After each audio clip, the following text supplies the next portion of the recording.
Wait lifter எடுத்துக்கங்க. சாதாரணமா 80 kilo எடை உள்ள ஒரு ஆள் 80 கிலோ தூக்கலாம், ஒரு 100 கிலோ தூக்கலாம். ஆனா ஈரான்காரர் ஹுசைன் ரேஷா சாதேங்கிறவர் 2000 சிட்னி ஒலிம்பிக்ஸ்ல 472 கிலோ தூக்கிக்கிறார். அது எப்படி? Practice makes a man perfect. சித்திரமும் கைப்பழக்கம், செந்தமிழும் நாப்பழக்கம், வைத்ததொரு கல்வி மனப்பழக்கம், நித்தம் நடையும் நடைப்பழக்கம், இப்படி எல்லாமே பயிற்சி தான். பயிற்சிக்கு முன்னாடி இந்த பாடி சயின்ஸ் எல்லாம் ஒண்ணுமே கிடையாது, நான்சென்ஸ். 1958 மிகிர்சன் அப்படின்னு ஒரு 28 வயது இளைஞர் நீச்சல் அடிச்சே இங்கிலீஷ் கால்வாய கடக்குறான். பெரிய சாதனை. 30 வருஷமா அந்த சாதனையை யாருமே முறியடிக்கல.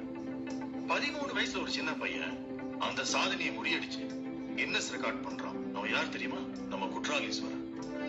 இந்தியாவிலேயே ரொம்ப சின்ன வயசுல அர்ஜுன் அவார்டு வாங்கினது அவன் மட்டும் தான் இன்னி வரைக்கும். அவன் அதுக்காக எவ்வளவு உழைச்சிருப்பான். அவன் கடல்ல நீந்த போறான்னு சொன்ன உடனே எத்தனை பேர் அவனை டிஸ்கரேஜ் பண்ணாங்க தெரியுமா? விடலையே. அவன் நீச்சல் போடு, எதிர் நீச்சல் போட்டான், சாதிச்சான். என்ன காரணம்? அவன் தன் மேல வச்சிருந்த நம்பிக்கை. உங்க பையன்